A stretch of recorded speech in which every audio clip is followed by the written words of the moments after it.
brother. Thank you so much for joining us again. I mean, you could tell right from when I sent you that email that this was different. You signed it, ... he. And I was like, wait, why is he so giggly? And I quickly found out that this was an absolutely magical podcast episode with you and Volpatti. I want to just say, first off, thank you to him for sharing his vulnerability, sharing his gifts, sharing his stories, all of those things, because from start to finish, I felt so inspired by the two of you talking that I like walked away and I'm like telling people like in my circle, I'm like, I cannot wait for you to hear this podcast that's coming out. So I'm so excited people got to finally hear it. Thank you, brother. That's a very kind reflection of you. And we talk about how our mind does different things. My mind's just like wants to compare it to other episodes and different stories in my story. And I'm just sitting here going, no, I don't subscribe to that anymore. I'm just going to marinate in this love and light of this beautiful conversation of this grounded guy who's been through quite a lot in his life.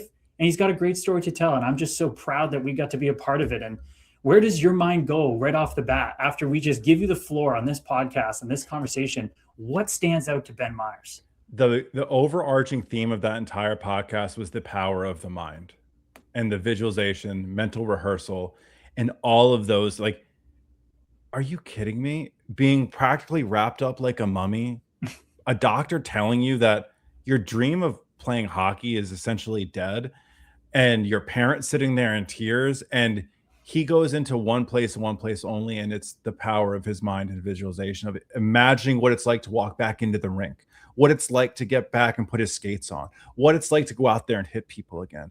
And he did that thousands and thousands of times, to where his mind and his body believed it as a reality, as if it already happened. When he matched those emotions of what it would feel like, that's the overarching theme of this, is the power of the mind and matching emotions to this vision, this visualization practice he has, and he's coaching. That was incredible. It's funny enough how our course, the main spine of it is the mind, people. There's a reason for it. And I couldn't agree more, man. I mean, like I said in the pod, I devoured his book in 2 days. It was not a small memoir. It's about the same length as mine's going to be, 350 plus pages. And I couldn't put it down. Like, you pick up a hockey memoir, I've read Probert's, I've read different ones, and they're enthralling, they're great. But this just was different, because it's so unique. And I think we all have unique stories if we're willing to be this raw and real about them. This guy literally had no other choice but to be. And I totally agree with you. And the part that almost, because I live this in my own way, but like, it's almost like he just naturally did this. He didn't know any single bit of quantum mechanics, science, modern day psychology, nothing. And he just naturally did it. What do you attribute that to? Intuitive pull. It took me to read Dr. Joe Dispenza's Becoming Supernatural twice to really truly understand. And then he just seemed like, not to say whatever, like, what else was he going to do? Was he going to wallow in his pain and his suffering? Or was he going to take himself to a place? You hear in the book Meditations, like, you can be anywhere in your mind, like, go there. And he did it. Like, to how he got there, why he got there is always going to be a mystery to me, but I'm so thankful he did, because it's an absolute gift to teach kids, hockey players, people in everyday life, that you can create from a place of absolute hopelessness to a dream life that you were trying to build for years. So true, dude. And I can only just look at it through the lens that I've lived, and my experiences, like, and it's so strong, the feeling of pain, the conditioning that pain is bad, and it's something to run from and resist at all costs. And I was so there, and I was stubborn as hell and resisted it for so long. But it's so true that it is the doorway. It's so paradoxical. It's so hard to fathom. But when you have nowhere else to turn, it's like a tiger being stuck in a corner. You get it back against the wall, it's going to find a way through you. And his salve became his happy place in his mind, picturing going back to, I always think of Happy Gilmore and his girlfriend bringing the 2 pitchers of drinks or whatever, right? But then Shooter McGavin comes in and kisses his girlfriend, but then that's the negative thoughts. It's like, even these funny movies have the deep teachings in it. That's what really resonated with me, just lying there and going, he just intuitively knew, why stay in the pain? Move. And if that means moving just between my freaking ears, then that means that's what I got to do. it sounded like the best thing about it is it goes beyond the body, right? And I think that's something me and you talk about a lot. Like this body is a really good distraction from what's beyond it. We're caught in this, as you love to say, this meat monkey spacesuit. We think that this is the reality. This is it. You can tell that when you're stuck in a place where you can't do things with the body, you're still able to dictate your future beyond the act of just sweat equity, of physical output. Like it starts between the ears. And then that's what tells the rest of everything what to create around it. Damn. It's just, I'm getting all my hair standing up because it's like he literally said, we're not talking to him if he didn't go through that, because he would have never have gotten to his 4th year at Brown University. Not even thought he already won the lottery of getting to his D1 scholarship and getting through this absolute debacle of getting burnt 40% of his body. But he then knew the blueprint. And it's so funny how even admitted, like, it's kind of funny how I went away from that visualization because I got out of the pain. But then he kind of went, oh, I don't have to only access this when there's pain. I know what I need to do. My assistant coach goes, you ever thought about pro hockey? And he just locked onto it. He said in the same way, that was from pain that built him. Now the excitement drew him in and he just applied what he learned. You know what? You had such a killer quote towards the end of that podcast. And it was one of the things you said. It was along the lines of like, we can almost predict and connect the dots moving forward. We can understand, like, what are we scared of? Like this whole, we don't know what, because 100% of the time we look back in the rearview mirror and we go, that made sense. I know why that happened for me. You're just living that moment right now. So the key ingredient here is have faith that it all works out, that like it's going to make sense and you're making sense of it right fucking now. Oh, dude. That's what I heard, at least. So fucking powerful, dude. So true. It's so logical. It's so logical that if it always lines up going backwards, why the fuck would it not going forwards? The answers are all around us. Brady, Jordan, Full Patty, my story, my book, your story when your podcast comes out, everybody's fucking story if they're honest. Fuck. It's a decision.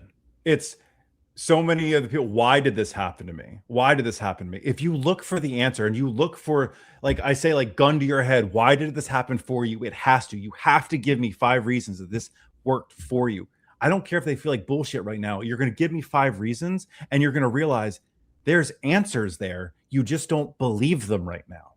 That's the practice, is learning to believe that it is happening for you. It's not happening to you. And so when you do look in that rearview mirror, it's with gratitude and not with hate. We might have to work that in the course. That's a new visualization. Sit down and pretend like somebody has a gun to your head. And whatever you're going through, you have to find 5 positive things about it, 3 positive things about it, or you're gone. Like, visualize that. Do that. People are going to like, oh, that's dumb. That. And that's why we put in our module, the cringe prison. You got to break out of that. You got to break out of this thing that this isn't cool. This is your life is on the line. We can all visualize and do that. I love that practice you just channeled, man. Well, thinking about like this cringe prison, oh, that's not cool to do it. You know what's also not cool? Feeling like absolute shit for your entire life. Like feeling like you're not worthy of it. Feeling like I don't want to look at the good things and celebrate myself and realize why everything's working for me, because people are going to make fun of me for being happy. What?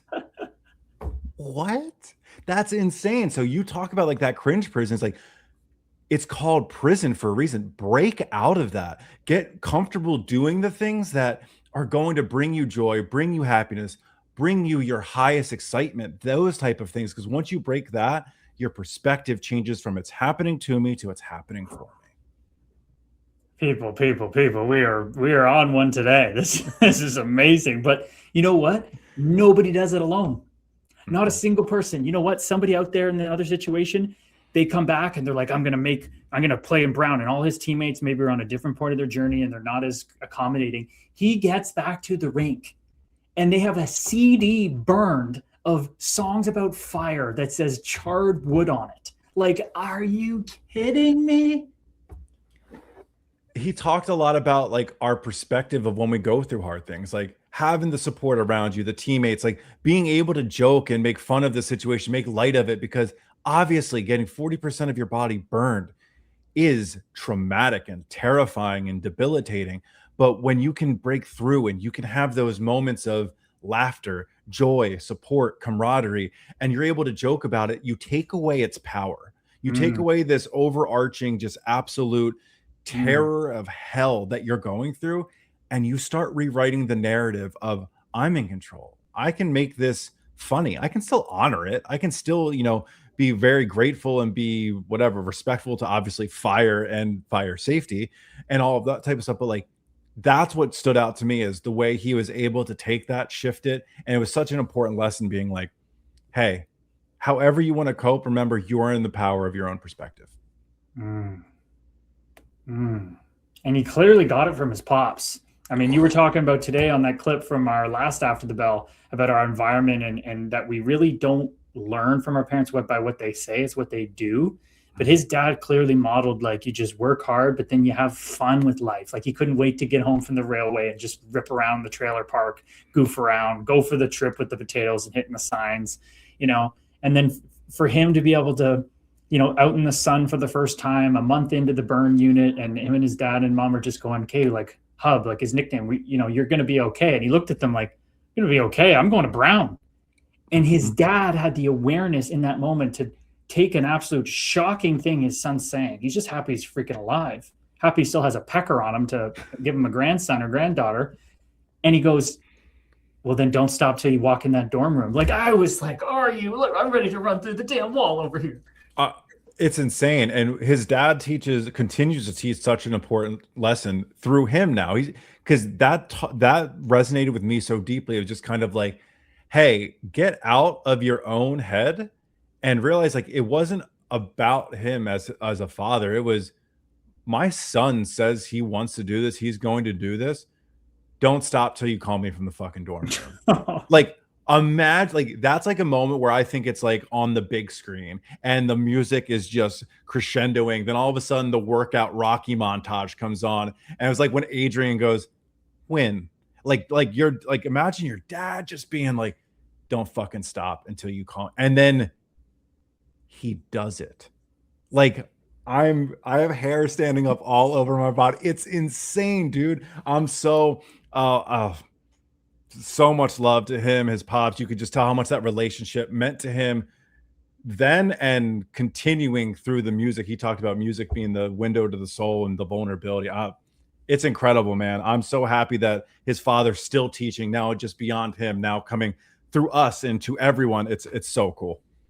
That's how it works, people. People share vulnerably and it just flows through all of us. I mean, like you said, his dad then kind of unlocked the highest excitement away from later. Like, I can resonate with that so much. Making breakthroughs, thinking I have it all figured out, and then like snap of your fingers, it's like a year and a half later, and you forgot what got you through that last one. But then you're sitting there with your dad, his dad's about to use maids to take his own life, to not live through ALS anymore, and he's just like, "What are you waiting for with this music thing?" It's like he's almost forgotten. Like I forgot so many times. This was my process. I have a tattoo on my arms: achieve, dream, work hard, believe, achieve, reflect, repeat. And then I would get sucked into my mind. I get sucked into my worries. But it's that constantly extricating ourselves with awareness that finally said, okay, I did this with the burn. I did this with the NHL. Why wouldn't I do this with the thing that me and dad did from day one? He deposited proof, just like you're talking about.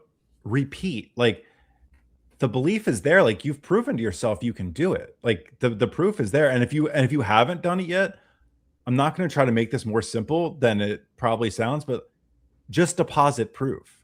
Everything is data collection. Whether it works or it doesn't, it's data collection.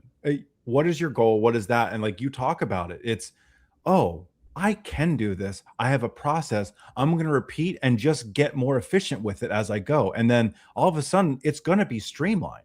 Mm. It's incredible, man. His entire journey, like the whole time I'm sitting there, I was like, what an inspiration. If you have not read his book, or if you have not checked out his stuff, if you have not checked out his programs, Hashtag this is not an ad. Volpatti, man, I was blown away. I felt like I wanted to sit next to you and play guitar with you and hear your songs. That was incredible, man. Hey, you guys connect on that level different than me. Maybe the next time we have him on, you got to come on and talk some music with him and stuff, see where he's at. But this second mountain kind of concept that came in, and I know you're going to have a lot to say on this one because I know your journey now. Dude, I posed that question to him. Do you think you have to climb the first mountain of ego, basically, of taking, of even if it's dressed up in ways that looks like it's giving, it's really about you to get to that second mountain? I don't think you have to, but here's the thing. I know in mine I did. And I think it comes back to like that law, like the law of duality. Without that, how would I know that this is the way, kind of thing? So I learned that through the ego kind of running the show and being in service to the ego and crashing and burning, but also having my successes. I got to be the show. I got to, live it. And then the second mountain, what I've learned is being more of the observer and a little bit more of the puppet master and not taking everything so personally. Now I still struggle with it, right? I don't want to say struggle. I still play with it. But so to answer your question, I think you don't have to, but I think it's good if you recognize there's a second mountain. That is a great answer.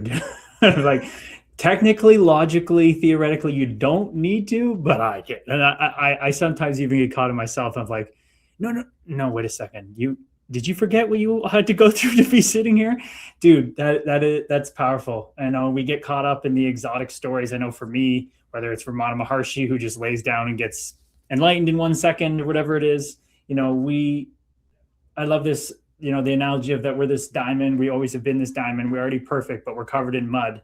And it's not like the diamond's getting more pure of a diamond. The mud's coming off, and we live in that reflection that keeps getting clearer. And that's a gradual process, even though it's so frustrating. My mom the other day was even like, I'm starting to get this now. Can we just wash the mud off faster? It's like, no.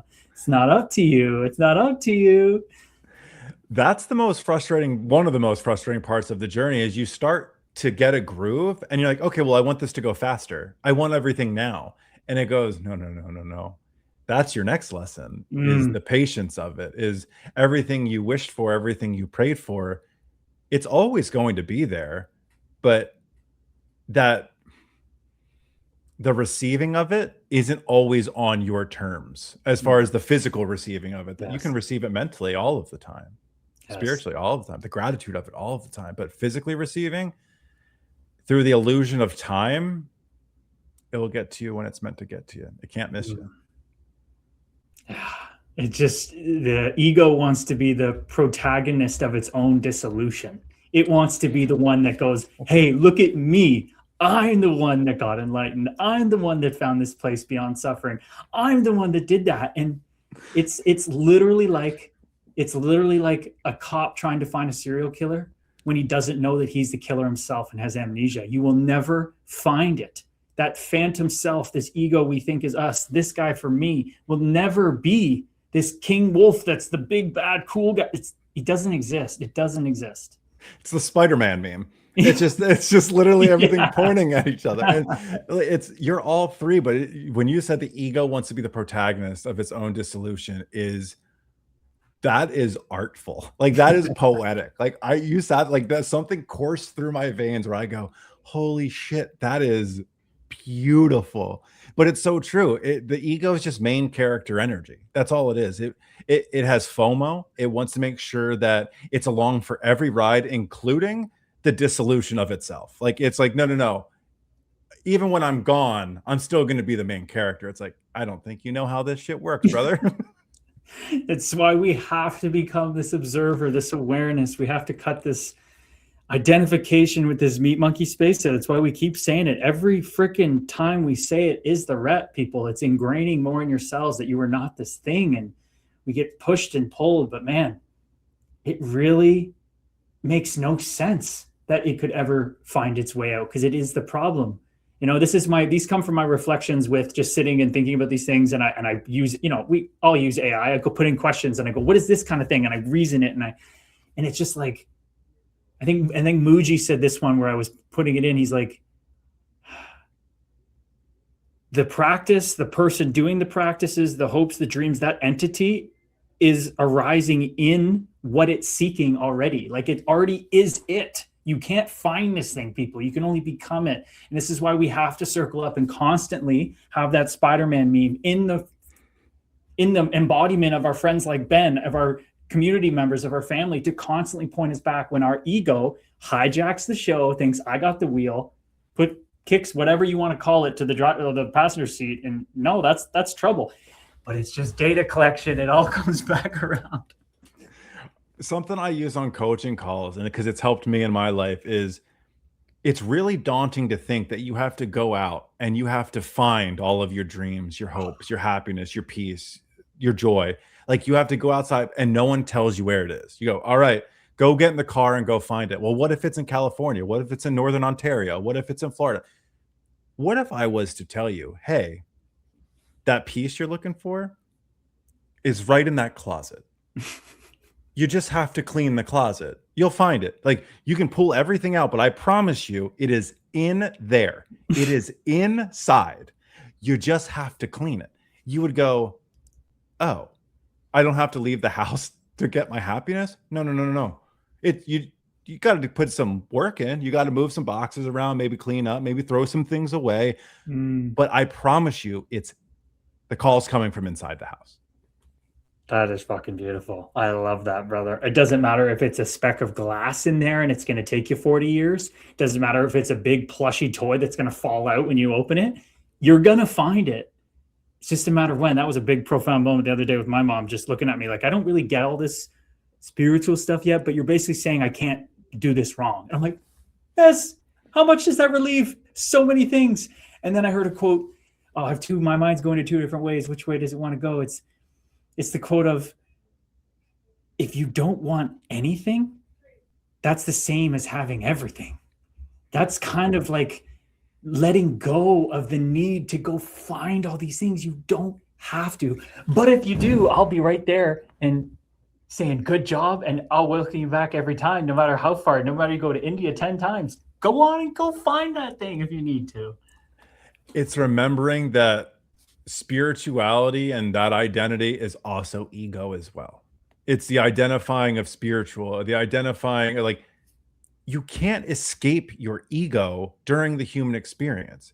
You build a relationship with it. It like you take it from like, because it's steering your ship right now. It's unconsciously just driving. It's been given this role for its entire existence to save you from everything. That's like me getting hired as the CEO of NASA. I am not qualified to be the CEO of NASA, to be an astronaut. So why would I ever give the responsibility of my survival, of my existence and my happiness to something that is not qualified? Let that thing come along for the ride and be like, hey, do you think we should do this? Let it have its opinions. Build a relationship with your ego, because the only time we're not going to be in this 3D world in this experience is when we're not going to be in this 3D world in this experience. So let's build a relationship with it. At least that I want to say that is my perspective. I know there's a lot of different perspectives out there, but that is, if I'm here, I think everything is built on relationships with the good, the bad, the indifferent, the ugly, all that kind of stuff. No, it's beautiful, man. It's beautiful. Like there's all different checkpoints on this path where you make these different realizations. A big one is going from to kill the ego to like literally bring it closer to you and befriend it. That is a huge checkpoint for different people at different points, and we articulate it differently. But I love your closet analogy. That's living in my head because another teacher spoke recently that he heard from his teacher that the best analogy he's ever heard of the mind is that there's this, it's basically like, and even Jesus says it, in the Father's room, there's many rooms and mansions. So think of being in like a kitchen that's on fire. That's you and your ego just hanging out in the kitchen. And that's all we know. That's our me monkey spacesuit. That's where fight or flight. It's like, but there's all these other rooms you haven't explored. And through meditation, you learn to take your attention and focus it. And it gets to the point where basically, oh, over in that corner of the house is like my darkest fear. I don't have to go over there if I don't want to. I don't have to go spend time in that room. I've been there long enough to know that, oh, I'm just going to shut the door on that one, and I'm going to spend time out in the family room. I'm going to spend time in my art studio. You get to start to choose as you meditate and do this work to map out your house and go, okay, I know that's over there. Me and my ego don't have a good time over there, but we're going to stay over here.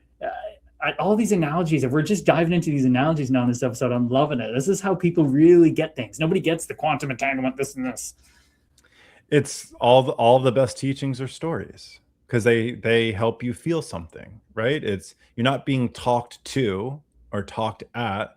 It's kind of like being talked with. Like when things come from imagery and analogies, we can relate to that kind of stuff. That's why the Bible's so powerful. Do you think everybody has the same interpretation of the Bible? They want to make you think that their interpretation is best, or whether it be another religious or spiritual teaching. That's the beauty of all of this is how it relates to us as a soul. Right now, at the grand scheme thing, we're all one experiencing itself. That goes for stories too. That's the beautiful part of them. You can read the same story twice and it could be completely different. I think the synchronicities keep winking at us, right? Obviously they are, because we've been leaning into our own stories of our course and the whole thing we're building out, and painting pictures and detailed stories and reading them and listening to them. I know that's been a practice you've been incorporating and already living it just the way he lived playing hockey from that burn unit, when not a single soul in that hospital would have put their whole life savings that he would never have been on the ice in 3 months, and he proved all of them wrong. People, the more you hang around these types of stories, you hang around these types of people, you're going to start to see that the limits of the mind are not what they seem to be. And including himself, he didn't believe it at first either. Like that's I think where people get tripped up. They hear these wonderful stories and these stories with these beautiful endings. It's like, remembering, like, he had to sit with the doctor to tell him, like, hey brother, like, you're going to get in skates again at some point, but like, listen, this final season for you, like, it's not happening. Like, he had to sit with that, and then he made the choice. It's like, no, that's not how it's going to happen. And that, like, so if you're in a moment in your life right now where you feel like it's not possible, that's okay. We all are in that moment at some point. It's, where do you go from there? What decision do you make from there? It's either you believe it or you believe the story you want to have the desired outcome with. That's what you're so good at, brother. You're putting yourself in shoes of people listening to this, going through that. That is so true. It is so true, because in that moment of right now listening to this and they don't believe what they want to go to, it's like, well, would you rather worship fear? Would you rather believe that you're just going to suffer? What's going to harm if you're going to believe you're going to feel better and you're going to get through this? What's the harm in that? If you think all you're going to do is suffer, you're going to suffer anyway. Might as well try this out. That's the crack in the door. If you're going to overthink, there's nothing wrong with that. Overthink the best possible outcomes. Learn to overthink the best possible outcomes. Name 100 reasons this is working out for you. You were trained to find the negative in everything. You jump on social media, you jump on the news, you jump on conversations, drama TV, all of this stuff. You were trained to find the negative because it's addictive. If you're going to become addicted to everything and overthink anything, become addicted to the positive outcomes. I've noticed one thing in working with you and high performers. High performers focus on the outcomes in a positive way. The non-high performers that are working to get there focus on how everything will go wrong, and they try to prepare for it not to go wrong. That's the biggest difference I've noticed. And brother, thank you for showing me that, because you've been changing the way I approach life and the way I approach things. So thank you for being a high performer. Namaste, brother. Thank you, dude. We were just yin and yang. We complement each other so well. We knew we hadn't jumped on and done with these in a little bit because of the scheduling, but we've been live streaming together. This was just like, come on, dude. Like, this is, I'm not comparing episodes. This was just so much fun, and I can't wait for people to hear it. Me too. As always, I'm just grateful to be here. I'm grateful to share my experiences, share this room, this love, and this light with everybody. So as always, I'm just somebody like you. And what I do is I send love. He's just somebody like you, fellow waves. Namaste. Thank you so much to everybody for stepping into After the Bell with us. We'll see you on the next time.